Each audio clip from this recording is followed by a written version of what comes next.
All right. 5, 5, 4, knee, 3, tang, 2, 2, 1. 1. What was it you were saying? What's that? A cool knee, tang. Ba ba ba ba. Na na na na. Ah, la la. Baby, boo. Let me just start off by saying I quite like Star Wars. I do too. It's I'm one of my favorites. also very, very partial to the original trilogy, just because, and part of it's nostalgic because I saw the remasters when I was a kid. Yeah, the 1997, I believe, they came out. It took me until I was older to realize that whole Jamboroo in Jabba's palace was something that they added, It's such crap. and It it's is so bad. cringy now. Having watched It was cringy then. Now, here's a couple things. First off, it adds nothing to the movie, right? No. Second, it does not hold up. And I feel like it didn't hold up Right. then. It was so badly thing. And then the only time in all the Star Wars universe, of all things to pick, it breaks the fourth wall when it yells into the camera. And it's like the tipping of the iceberg, because later on in like the trilogy, in the prequel trilogy, you get kind of that same kind of alien fun go time shit, right? Right. So I think it kind of tips the hat to that, but it only skated by when I was a kid because I was a kid, and I don't Yeah. Here's the thing I don't fully understand, because I was older obviously than when the sequel or the prequel trilogy came out, and I think they Hayden came out in Christensen, 2000, right? right? Oh, and right. those ones. I think those ones were even later, like 2004-ish? Yeah. Let me look it up. First off, let me just start off by saying everyone shits on the Phantom Menace, and I don't really understand it. I think Phantom Menace is all around pretty good. Yeah, I do too. But what I remember when they went back and Lucas changed the Force Ghosts at the end of Return of the Jedi to be Hayden Christensen instead yeah. of the original stand-in for And that Vader. was the second time he edited. Yeah, that's the second time he edited. But remember how pissed people were about that? I just remember Yeah, they being were like mad. a teenager. People were fucking pissed. Maybe I missed it. And again, I was a kid. Did anyone say anything about that stupid fucking CGI like slug singing lady and the furry dude. roach guy, the Cooney Tang guy? They I don't get that. Tore it apart. Like Okay. in 1997, the internet was still kind of just beginning. Right. But let's just say every online forum just ripped that apart like Sure. it was nothing. I mean, it was so stupid. It was so bad. Yeah. And I feel like what they did with it is, when they did the Cantina song Right. in the original movies, Yeah. George Lucas brought in like a famous musician to write that. So it's not written by John Williams, Oh, I sure. believe. That one's Sure. a little different. Yeah. And so with this, it was just like him trying to flex on some CGI practice before Yeah, coming out with yeah, the Phantom Menace. And it just fell so flat. Yeah, and you want to talk about not holding up, because the thing I realized when I was a kid and the remasters came out, the resolutions were still based on like film, basically. So not as fine, not as crisp, not as high quality as digital. So when I was watching it yesterday, it was in digital quality. Even the remaster CGI just looks out of date. Like the Sarlacc reminds me of like the old Command and Conquer video games, which at the time I was like, holy shit, this is great. Now, not so much. So it's almost like they need to do a remaster. But that one fucking got me. But there were a lot of weird things about watching it again that kind of brought up. And some of it was cheesy, Right. but it was fun, and I didn't really have a complaint with it. But that particular shit, that whole like jamboree going on, Dude, especially it was because a mess.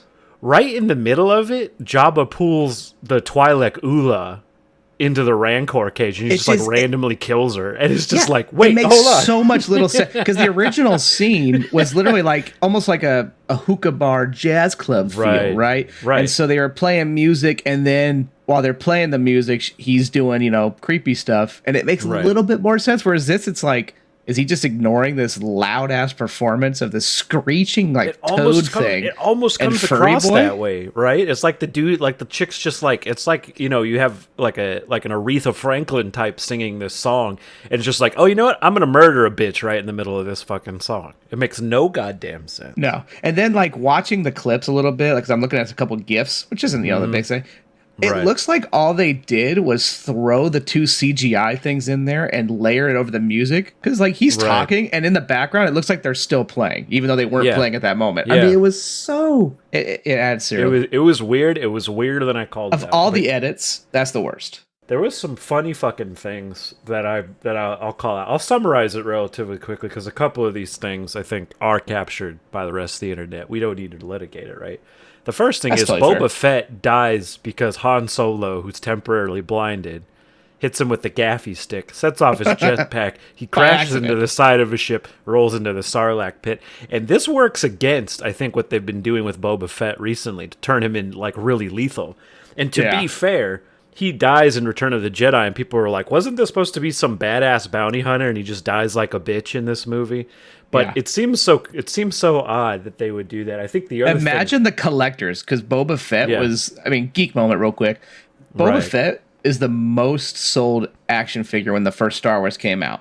Right. And nobody even knew who it was. Like, he had, like, very little screen time in, what was it called? It was the second Empire Strikes Back. Yeah. And so he's basically he's there during Cloud City. He does very little to overall. Yeah, he does nothing really to it except for the cool and then he pushing him in carbonite. Yeah. Then he dies like nothing. Yeah.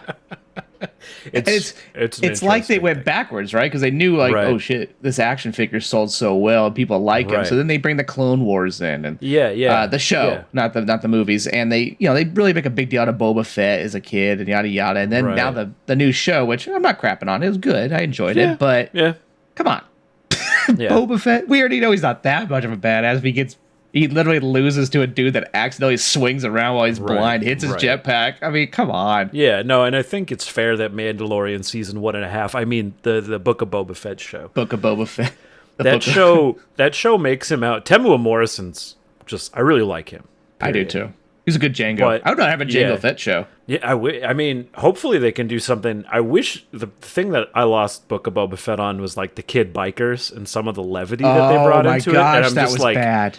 I was kind of like... That had the same feels as Jabba Jamboree to me. Yeah, honestly. It was honest to God, now that we're talking about it. Yeah, it was this cringy, let's connect the youth to it, and, like, let's make these anarchists, like, we hate the world. Like, you live on Tatooine. There is no government law anyways. Like, shut up. We hate the world, but we have cool bikes. There's the one episode which is, like, 10 minutes of car chase scene, which reminded me of, like, Police Academy car chase, and I lost it. I couldn't fucking... Or, like, the modern Fast and Furious movies. I was expecting them to be, like, family constantly. Yeah, well, take that away. Mandalorian, I think, is relatively edgy, relatively straightforward. It has levity, right? Yeah, Nothing like it works really well. But it works backwards in a way. It's like people said, man, George really fucked up by killing Boba Fett in a dumbass way. Let's make him look more badass. But that works against it. It's almost like you should have just let him be dead where he is. But of course, make a new character. That's awesome, right? You know, it's... Yeah.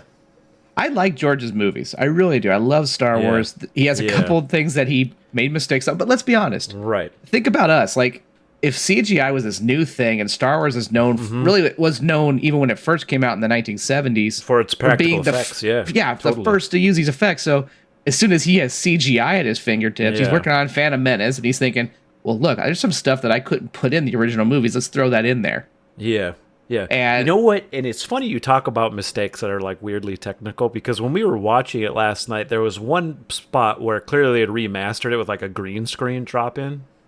Oh, where they put TIE fighters in. Why is that? Oh, never mind. Not the spot I thought. No, keep going. I thought you were talking about the nipple slip.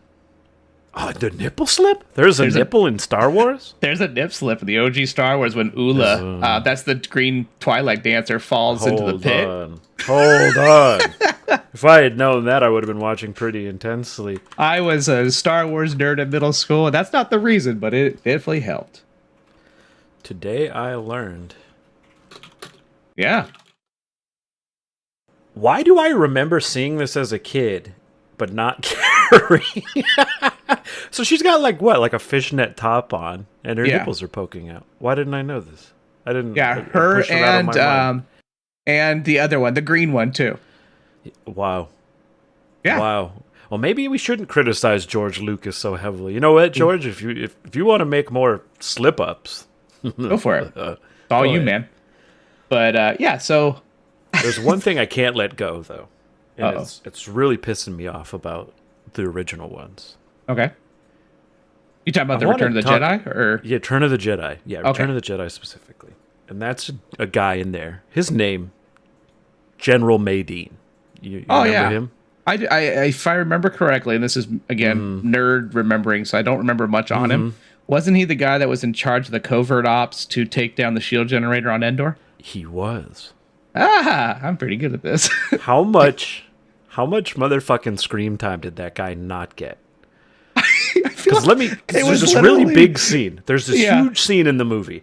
First, Mon Mothma, center of the resistance, gets played up in Rogue One and a lot of the other stuff, but clearly for a reason. Like, she's a big deal, right? Yeah. She comes up and talks about, we lost many Bothans requiring this information. Things like that, right? Right. And then Akbar, the and the New Hope, the tropic, but also like instantly recognizable fish admiral guy, obviously in charge of the resistance fleet, shows up. He talks about it, and then Akbar introduces General Madine, who's supposed to lead the assault on the Endor shield generator, or rather, the moon of Endor shield generator. Right. And you never see this man again. Never again. It's never like, why again. Why introduce him if Han Solo and Luke and all them are gonna head this on? They're gonna go. Why isn't he like at least shot in like when they're capturing everybody or during the fight? General Madine, maybe he gets popped. That's fine. Why not show it? Poor guy is like a major commander. He's the same rank as Han Solo, Lando Calrissian during the fucking battle over Endor. I would even argue a higher rank. Because Lando and Han are kind of just like fringe, right? They're not even really part of the rebel levels of command. They're just kind of these dudes that walk in and do stuff. Yeah, it's one of those questions that I've asked before: is why is the bar so low to get like a commanding role in the rebel fleet? I just always assumed that if you were important enough, you'd be promoted that way. But I'm like, which one of you guys has like done this a long time? And so I'm sitting here just imagine how crappy are the fodder, the foot soldiers. You know what I mean? I mean, maybe there just aren't that many. I guess that's the idea. The Empire's huge. The Rebel Alliance is insignificant, but, tactically able to do shit. Point is what I'm saying out there. Lucasfilms, Disney, whoever's listening, you should absolutely do a spinoff about General Madine and what just a big dick badass he is. Spin off of that, and then, look, I know the Muppet Show isn't doing great. Let's scrap that show about the musicians, and let's do a whole new show on these guys. Yeah, the Cooney Tang. That's what I'm into. They're called the Cooney Tangs. And you know what? Have them all voiced by the Wu-Tang Clan, and that'll be Clan. Oh my god, this is web series gold, Steven. You know what? Hold on a second. Hey, Disney, pretend we didn't say any of that shit. It's ours now. We'll circle back. Copyrighting. It's ours now. The Cooney Tangs. Cooney Tangs. Oh, man. How was your week? How was your week, Steve? Oh, look at you. Look at us, too. Sympathetics. I had a very strange week. So I'll talk about... How about we just switch back and forth? That's what I'm saying. Okay. All right, so I'll first be honest, nothing interesting about my week. So crap. I'll hand this is it going to over be a Steve to day. You know what I did this week? I don't. Worked. I did some work. What benefit of being a teacher? Talk to me. What happened to you? So first thing I did this week is I went to get a haircut, which isn't a big deal. It is what it is. Mm-hmm. And one of my students is now a barber, one of my old students. So from my third year of teaching, they're now in their 20s, which is weird because I'm only 32. We could blur that. I don't care. But anyways, sure. It blows me away. So anyways, I was going to get them a haircut, and I thought it would be funny and a joke to like bring a picture of somebody that looks nothing like me and be like, can you make my hair like this? Just to see if she would laugh and be like, no, it looks nothing like you. And I think she was intimidated because she didn't laugh. And she goes, yeah, I can make that work. And I'm like, what? I'm like, okay. And instead of letting, thinking she's calling my bluff, I'm like, well, now I'm deep into it. Let's see what you got. So did you end up with like a really insane haircut? You ended up with like pompadour, mohawk status stuff? So, first off, I've gone to her before, and she's great at what she does, and I'm very impressed. And I understand what she was going for. Right. My head does not work for that hairstyle. And so, for those who want to look it up, I brought in a picture of Jonathan Frakes in his role as Commander Riker in Star Trek: The Next Generation with his beard. You know, when he had the beard. Second season. That's some pretty serious hair, too. That's devilishly handsome, if I do say so. Oh, my God, yeah. So the beard, she got on point. Perfect. You know, at that I got down. My head shape is not the same as Jonathan Frakes. Sure. Not all of us are blessed by that sort of chiseled frame. And he's got this slicked back hairstyle. But the way the part on my head works, the left side has this stuff where if you're going to slick it back, you're going to have to either shave that side all the way or try to keep it long and weird. And I'm going to tell you what she picked right now is long and weird. and so it's like, so if I try to slick it back, the left side corner of my hair, so right behind my ear back, it's just this like, it almost looks like a 12-year-old girl who's like, I'm going to give myself bangs, cut her hair. Like it's all awkward and unorganized. And I'm like, shit, I can't blame her. She was doing what I asked her to do. That's on me. But it's pretty bad. So that was one thing that happened this week. Next time, if anybody says anything, you just show them that picture of Jonathan Frakes. And you angrily point out you look identical to that man, and you'll take no lip. Look at this man. Look at this man. Point at both people, me and him, and that's same person. This is the same picture. Like that Office meme. These are the same picture. Exactly. Quick. We have some work after shouting out Adrian. What's up, Adrian? Oh, hey, Adrian. Man? How you doing, man? Keith got mad. He's our other viewer. Okay.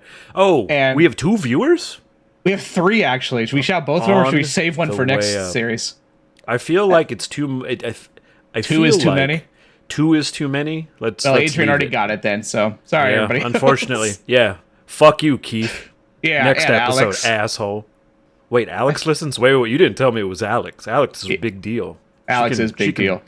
No. Definitely don't. No, definitely. Hi, Alex. How are you? Hi. You're great. You're part of the show now. Good to see you. Look is at that you. a new hairstyle? Are you doing well? Are you doing fine? So yeah. What else happened this week? All right, I don't want to take up too much of your time, so we want to waste some time. So I got 2 options for you, all right? And I could save one for next week. Can I just say, sometimes some of these topics seem sort of valuable to discuss. And that seems contrary to the nature of what we're trying to do here. I know. If you get out of this saying, wow, I learned something, or I was entertained, or these guys just we're not doing our really job. Struck a chord with me today. We're not fulfilling the purpose. We're not fulfilling our destiny. No. And that's upsetting. So I just want to be clear. It's if you're out there enjoying this, you punk ass piece of shit, you better stop enjoying it right. Don't you smile. Don't you? I see you smiling. Don't you smile at us? I see you smiling. You think we do this for entertainment? We're doing this to waste your time. Not. We do this to waste our time and your time. Everybody's That's the time. important thing. I'm glad we're not meant for fun. Yeah, I agree. So here's the 2 options. I went to a. I'm already leaning towards this one. I went to a brewery punk rock concert. Okay. Or I was privy to a retirement community's board meeting that I snuck into via Zoom. Is this like a choose your own adventure? Wow. Kinda. Yeah. This is pretty awesome. So what you're previewing for me is 2 seemingly very interesting things, and you're leaving it up to me to direct what you're going to say. This is an insane amount of power. I want to hype it up a little bit. Maybe that was a little too much hype. What else could we do? Let's Shadow Wizard Money Gang. We love casting spells.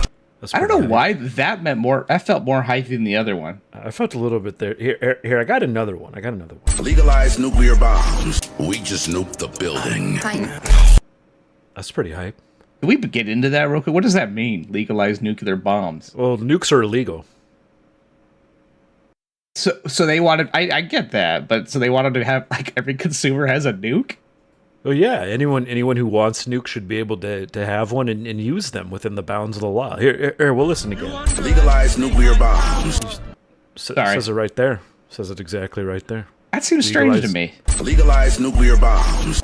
I feel like we can't trust people with vehicles, or I feel like we can't trust people with bicycles. I feel like we can't trust people with the no shirt, no shoes signs. No. A no shirt, no shoes sign is basically a magnet for no shirt, no shoes wearing people. Like, they have to try it out. It's like their form of anarchy and fighting the government, fighting the man. Yeah. Well, Yeah, I mean, I'll be honest. If someone said, hey, sir, you have to wear a shirt to come in here, and I was already wearing a shirt, I'd be tempted to take it off just to be spiteful. So maybe it's almost flipping a bird to us, the shirt-wearing public that we are. Yeah. Don't tell me what I'm already doing. I'm not doing this for the government. I'm doing this because I'm comfortable in a shirt. They'll just stop me at the door. They'll be like, "Sir, you have to put a shirt on." I'll be like, "I am wearing a shirt," and he'll be like, "You can't wear that shirt." Yeah, what are you supposed to say to that? So offensive. Nobody got time for that. Nobody's got time for that. Oh, stroking my dick. I got lotion on my dick right now. Oh, that was a weird one to pick. Yeah, no, I'm not sure. I'm not sure. Okay, hi. Go. All right, so so there's this brewery in town, and I don't go out a lot, for those who don't know. And I've been invited about 7 or 8 times by this dude. He's a colleague of mine. He's in a punk rock band. He must really like you. I know, and I've said no to every time. You got a romantic side piece? Is that what I'm hearing? I don't think so. I don't 7 or 8 times way. is a lot of invites, Mr. Steve. I know. Well, that's because I keep saying no. But I went this time, and so I go, and I'm thinking what I thought like in high school, like punk rock. I understand it now as I'm farther along my musical career. I get the purpose of it. It's not for me, but I understand it. So what I'm expecting as I get there is like late teens, but since it's a brewery, maybe 21 to 26-year-olds, and like a lot of long hair. Boy, was I wrong. Oh. And I feel like what was it? What did it consist of? Well, let me do a little bit of history real quick. So punk rock. A lot of punk rock is a commentary usually on society, and the government, and a lot of there's a lot of fuck you government, and excuse my French. Excuse my French. They riot in the streets. Anyways, that's what I kind of think of as punk rock was this, fuck authority. And I get there, and I was immediately hit with the question, is punk rock getting old? So there's dudes like in their late 30s, 40s with mohawks and jackets. And then there's like the 50 and 60-year-old people. And I'm talking, this is the majority. I don't see anybody younger than me, except the children. And I don't mean teenagers, dude. I mean between the ages of 4 and 9.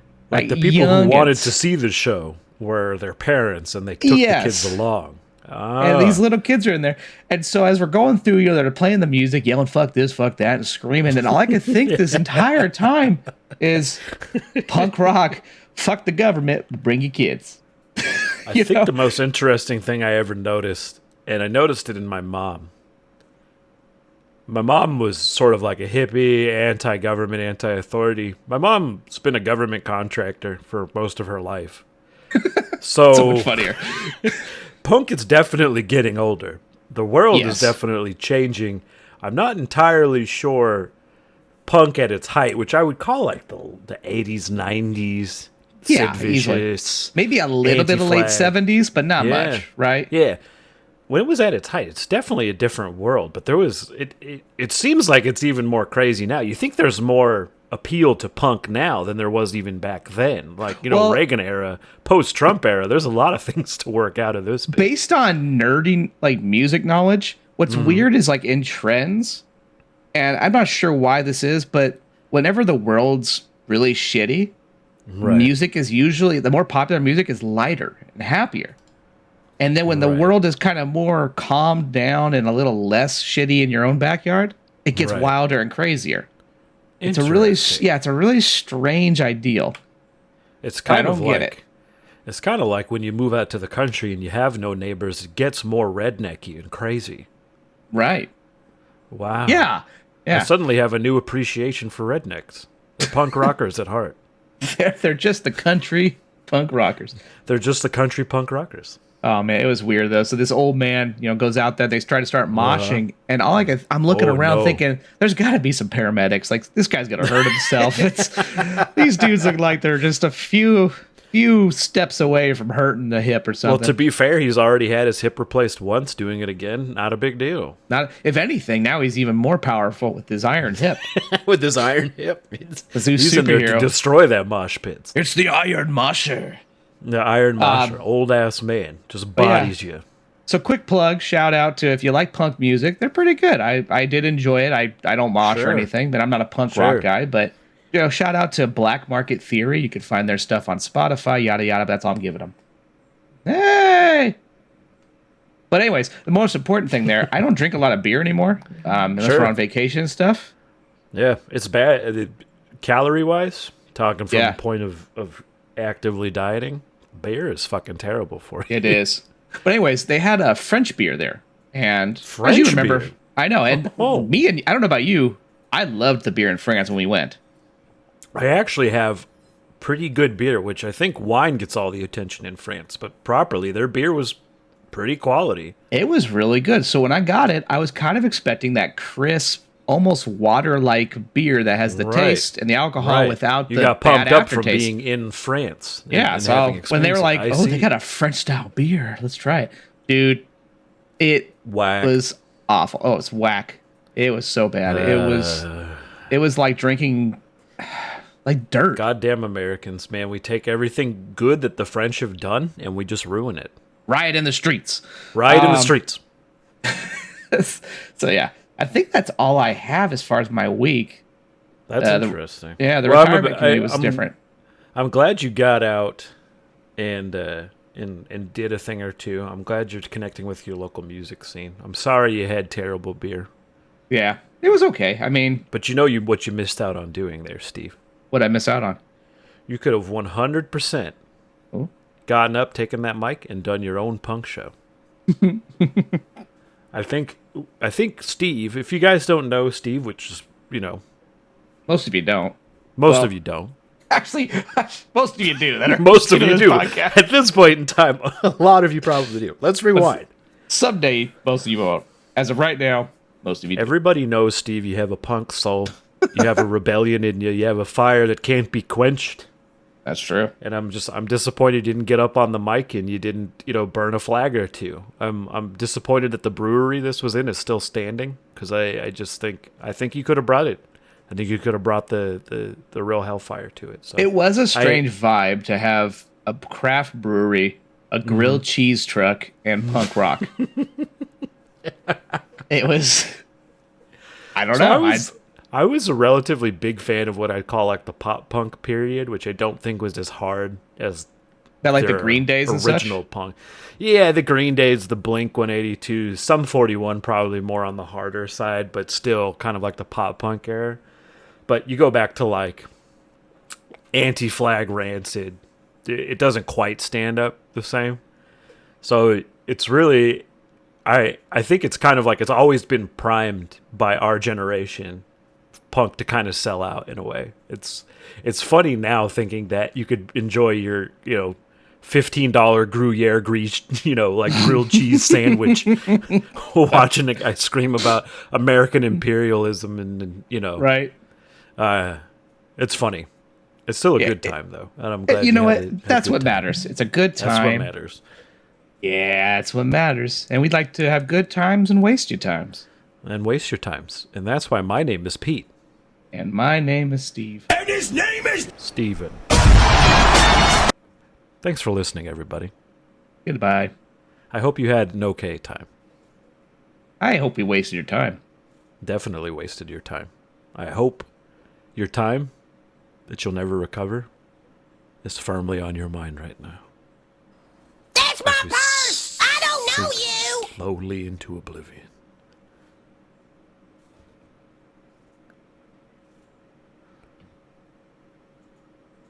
PnS Waste Your Time is about PnS Waste Your Time is a production of Pete and Steve. All characters and events in the show are entirely fictional, and any resemblance to any real people are entirely coincidental. Thanks for listening.